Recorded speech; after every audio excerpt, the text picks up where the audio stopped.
about me on the blog. Okay? Social media, we call it. I think it's unfair that certain people have the right to say lies about me and get away with it. It's going to cost me money, and I'm going to let all of Schiller Park know what they put on social media. I call it social media. I call it a rag. Okay? But what they wrote about me was unfair. And I will not allow this school board to allow them lying about me. I don't care who they are. I don't care who they are. And it's going to cost me money for these people to do what they're doing. Do you know what you're doing to this town? You talk about a newspaper? Do you know what's happening in this town with that blog, with that piece of garbage? Do you have any idea where the righteous people speak up? The people I go to church with? Do you know what they say? Who asked for these people to be elected that now they're crucifying everybody in this town? I resent it. I'm here many years, and they're going to come after me? I don't think so, because I'm going to take them all to court. They're not going to put me on a blog. They're not going to put anybody else on a blog. You people want to be mayors? Then act like you're going to be mayors. Don't act like a piece of garbage. And another thing, what happened to $500,000 from the senior housing across the street? Could anybody tell me what happened to $500,000? Nobody has an answer. Oh, they ran away. I got to thank Mr. Bursack. He's been wonderful to me. I've been doing a lot of searching. I would like to know. We don't have any money, but $500,000, nobody's looking for it. Why not? Can't we turn it over to Lisa Madigan or somebody downtown to find out what happened to these people that left with $500,000? You folks voted for them. You folks voted for them. The woman who sold the bonds employed the past mayor's son. The person that did the community development was the past mayor's daughter. So don't criticize anybody else. I'm getting fed up with you people in this town. The rotten people in this town, give it up and start living like human beings. This is a goddamn good town. Don't screw it up with your damn politics. Thank you.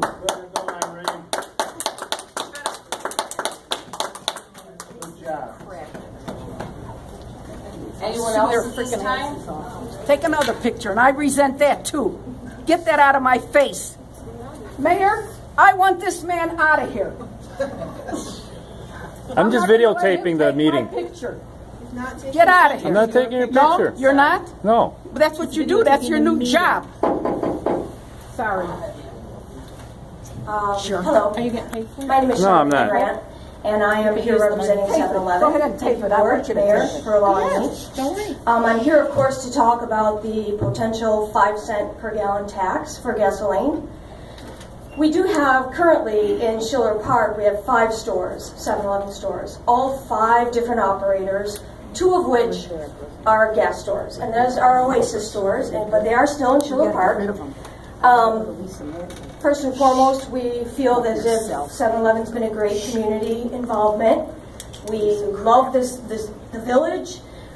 We have supported the police, schools. Washington and Kennedy had their field days. 7-Eleven purchased all of their t-shirts. We have Christmas parties, DJs. We try to do whatever we can to help the community, the police force, the community as a whole, especially the kids. However, this gas tax, 5 cents, understand please that every one of our operators are independent contractors, though they fall under the brand, they're franchised, and basically their own little identity. So to impose a 5-cent additional tax per gallon on the gasoline really erodes their profit. 80% of the folks that go to the Oasis gas stores to fill up come into the stores and they purchase things. Those things are at a higher margin, but they still drive people to those stores. And it's those sales that help incorporate the independent contractors' income. So by imposing an additional 5 cents, chances are we're going to lose an awful lot of guests because, let's be quite frank and honest, they don't have to go very far to fill their tanks up, even off the tollway. Anybody can go, Balmoral, River Road, whatever. And a lot of those folks that fill up are not only travelers, but they're commuters. They're people going in and out of the city from, you know, the Eisenhower, catching 294, hopping on 355, going to the western suburbs. Please know that this is so negative to our independent contractors and their income, and will hurt them so badly just to make a living. So I'm asking you to please weigh in all of this. I understand the issues and why the needed money, but I'm going to ask and beg of you to go another route, perhaps, and to allow our independent contractors to make a decent income where they can afford their children, their kids' educations, putting food on the table. And remember, these people are working their stores. They are working very, very hard. So please, if you don't mind, just think of that as you're voting. And I thank you for your time. Thank you, Ms. Grant.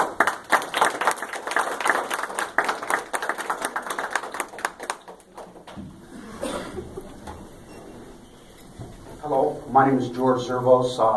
I'm also a gas station owner, operator. I have the 2 Shell stations that I built in Schiller Park, the one at Irving and Judd, and the one at River and Lawrence that I just remodeled. It's not as easy where some of you might think that you can just pass the gas tax on to the consumer. It affects our business tremendously. For instance, when Cook County raised cigarettes, $2, $3 in the last 5-6 years, our volume dropped. Not just in cigarettes, but gas volume dropped 30, 40,000 gallons because of it's easier and more feasible to go to Bensonville to get their cigarettes, and at the same time to get their gas. Again, the one-stop destination, and the tax. It's a big hit to hit us with 5 cents at one time. I mean, it's unheard of. I understand the village's point of view too, where they need more to handle some of the other costs that they have with their pensions and with some other costs that they have to take care of. But at the same time, the surrounding, north of us, Rosemont, they don't have a gas tax. River Grove doesn't have a gas tax. West of us, of course, Bensonville will absolutely we're going to be so far apart, it's going to be hard to compete. On top of that, we all know that property tax are going to go up in the next couple of years with tax rates and everything else. It's going to hurt us. I mean, it's going to drop volume. It's going to be hard for us to make, it's a nickel-dime business. It's going to be very hard for us to survive. And from a personal standpoint, I spent a lot of money in this town to make a couple of these gas stations look really updated and nice for the village and for the people who live in Schiller Park. It's not, I've heard that, this town has a 5 cents and Lincolnwood has a 5 cents and some other town. This is Schiller Park. They're hardworking people. To hit us with the gas tax and the residents of the Schiller Park the gas tax, it's going to hurt us. It's going to be hard for us to survive. For me, for instance, Irving Park, when I lost that 50, 60,000 gallons, I'm going to lose another 20, 30, and everything else is going to go up. I don't know if I can make it there. Please take in consideration. I know there's other things. I know you need the money, but to hit us small business people and the citizens of Schiller Park with such a high gas tax, I don't know if we're going to make it. I really don't. It's a terrible idea when somebody to come up with a 5 cents a one-time hit. Maybe come up with a 1 or 2 cents and down the line see where we can get other resources to pay some of the expenses we have. But to hit us all at one time, it's just going to absolutely kill us. So thank you. That's all I wanted to say. Please take us in consideration. We have families and lives too. That's going to drop the equity in our businesses. That's all we have to look forward to. And by doing this, it's going to be very hard for us to survive. Thank you. Thank you.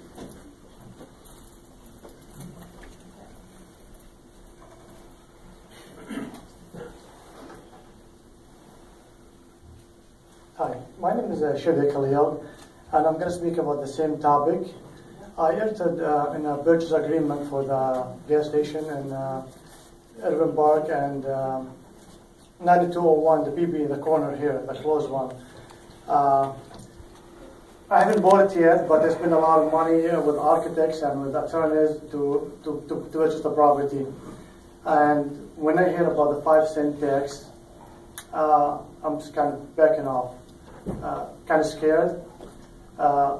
One of the reasons is because Cook County yesterday they passed 1 cent, so this would be like it would reflect at the end 6 cent on the more than different places 6 cent plus 5 cent for the if this is passed it would be 11 cent. If you want to compare it with Schiller with Bensonville, which is DuPage County, will be about 16, 17 cents different in the gallon. The plus, as the gentleman said, with the tobacco, it's already, Cook County is already $30 beer carton higher than DuPage County, which didn't have that taxes. So when people come to our gas station, what they do buy? Gas and cigarette, mainly. Maybe a gallon of milk, maybe a cup of coffee, but mainly for gas and cigarettes. If these two things are very expensive, then they're going to come here. I understand that the village and every place needs the money for infrastructure, for police, for fire, for a lot of stuff. You might make the 5 cent. The volume going to be lost. There is no volume. If you sell 100,000 gallons, it's going to be maybe 50,000 gallons. The village will make 5 cents in here, but will lose at the other end because they will lose the sales tax. The sales tax will go to the other place, and because Schiller Park is bordering Bensonville, it's going to be a nightmare. So for myself, I am debating whether to buy it and improve it and make it a beautiful corner or not to. I hope you consider that. Thank you. Thank you, sir.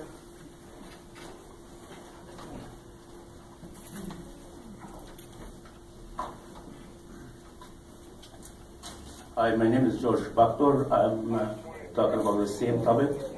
Well, my colleagues cover everything, but there is something I need to mention that Cook County passed 1.75% sales tax starting next year. So that would be sales tax would be 10.25%. That's going to be a big hit also.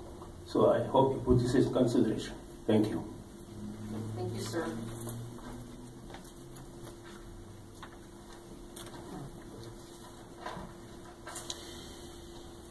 Good evening. Kara Blomquist, 9879 Garden Court. I'm speaking tonight about our meeting that we had last month at Lincoln School regarding the Schiller Park versus childhood cancer. It was an amazing meeting. We all want to thank, first of all, Trustee Klug, Trustee Brzezinski, Trustee Lima, Sergeant DeSimone, Commissioner Chiaffa, our concerned school board members, Officer Hen, and Officer Lima for attending the meeting. We had a great turnout. We did get together and send you a letter with the questions that we had, so hopefully we'll hear from you on that. And we hope to continue to go forward with this. If there's any questions you have or anything, feel free to let us know. But the support that we felt that night and the kids that were there was amazing. And I know we have people coming to our houses dropping off light bulbs. It's amazing. And I know a lot of people can't volunteer, or it's hard to volunteer. But the support from everybody means the world to these kids. So we're going to continue and hopefully make Schiller Park glow the month of September. So thank you. Thank you, Kara. Anyone else this time?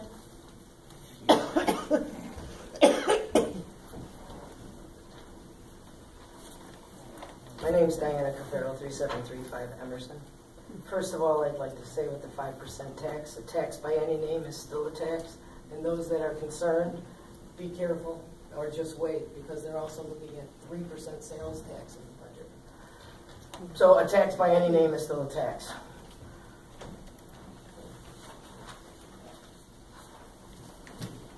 It's not merely for today, but for the time to come that we should perpetuate for our children's children this great and free government, which we have enjoyed all our lives. President Abraham Lincoln, August 22nd, 1864. I'd like to give you a local perspective. Freedom of speech is alive in our society and gives us the following benefits: increased knowledge and tolerance, adding to individual growth and dignity by allowing people to develop and share ideas, challenging opposing views respectfully, bring about peaceful social change by using persuasion rather than violence. The basis of our representative government. Free speech allows government officials and their electorate access to information and different points of view when determining policy which should be reflective of the will of the people.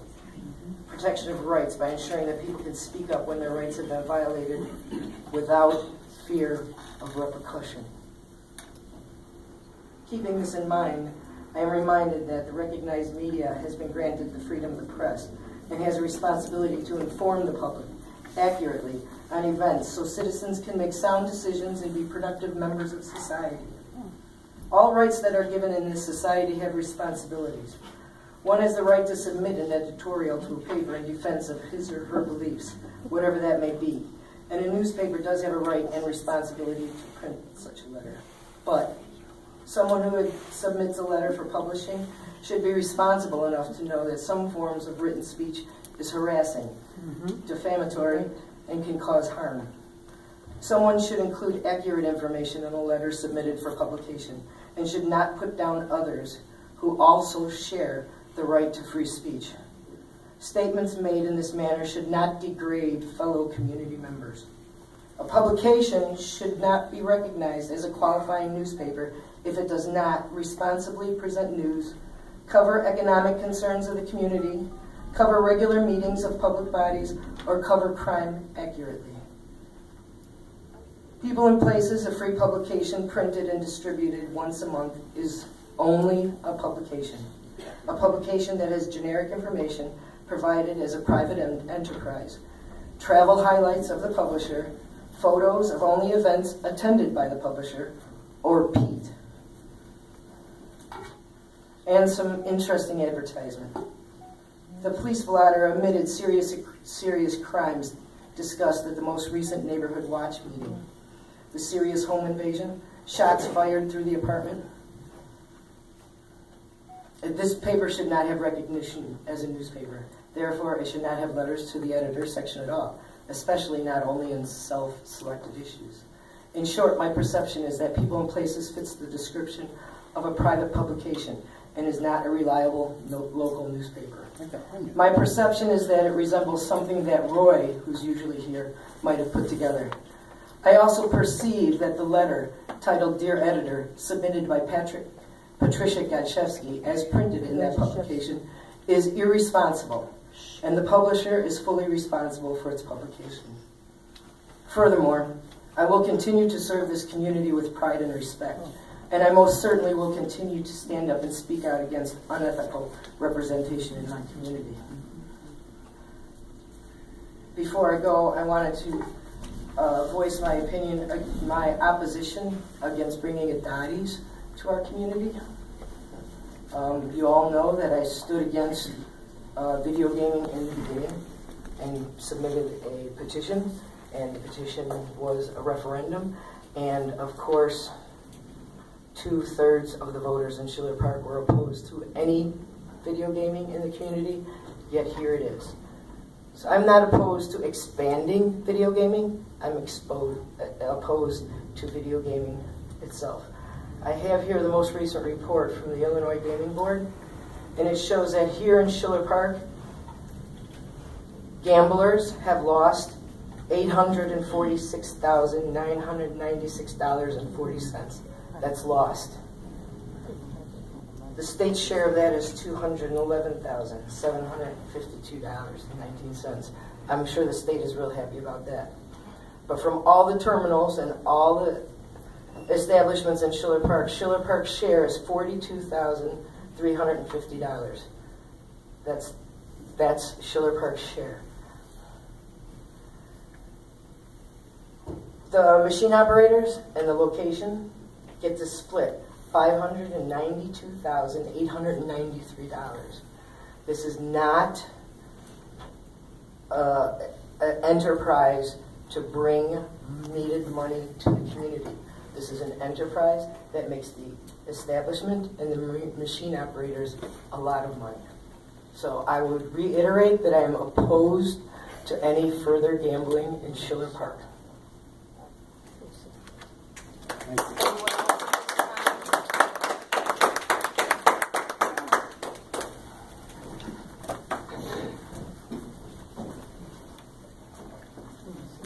Good evening. My name is Michael Cafaro. I know you all know me. I've been here before.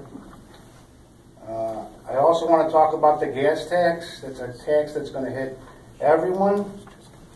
I feel for the owners of these gas stations, you know, that they may be closing. One was thinking of coming here, and now he's thinking not, and that station's been empty for years. We all know that.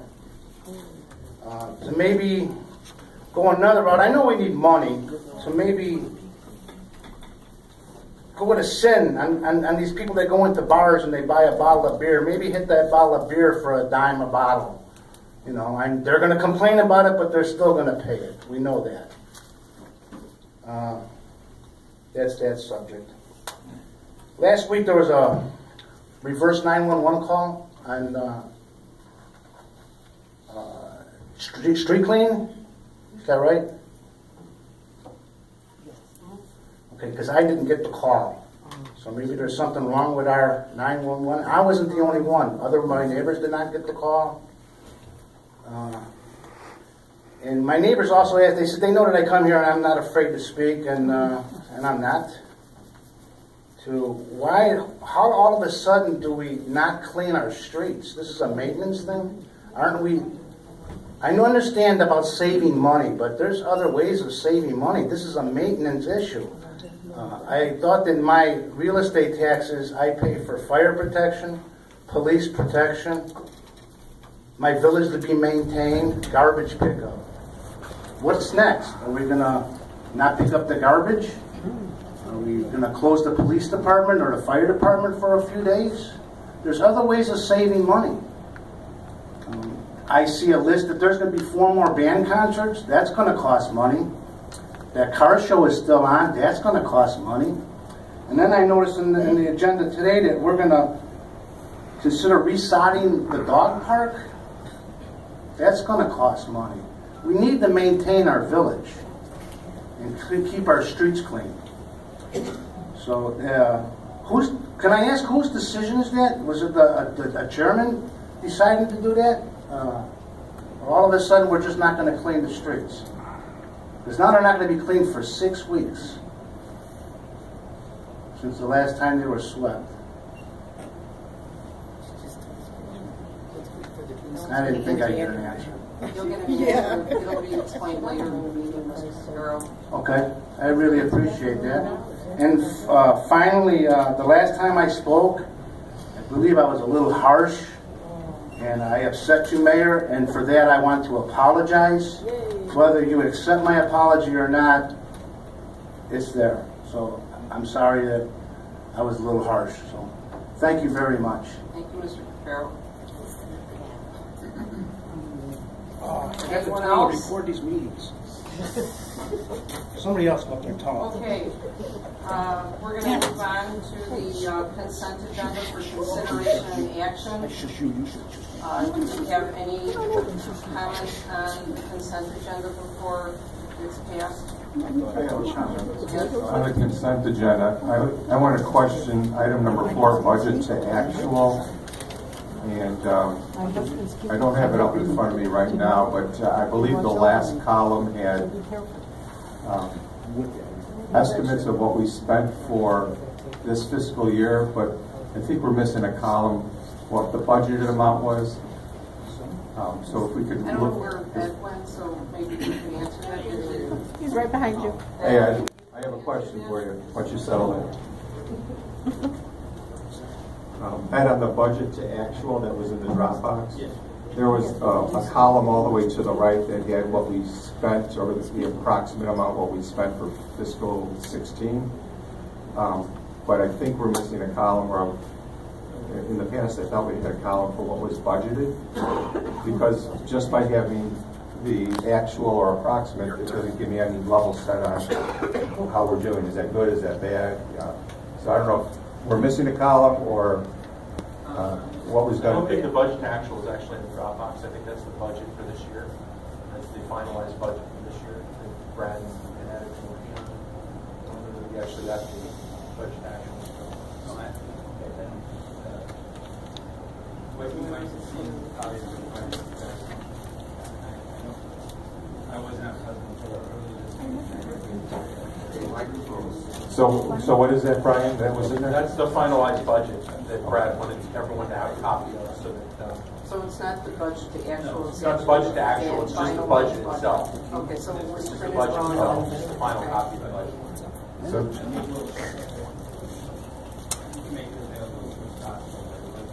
okay, thank you. So do we need item 4 in here then?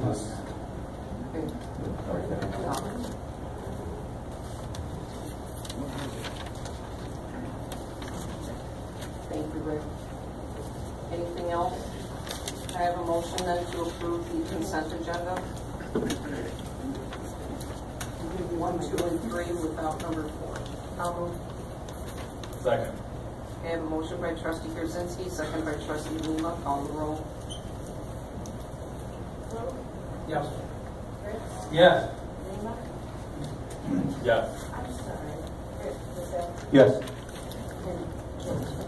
Yes. Okay, motion passes.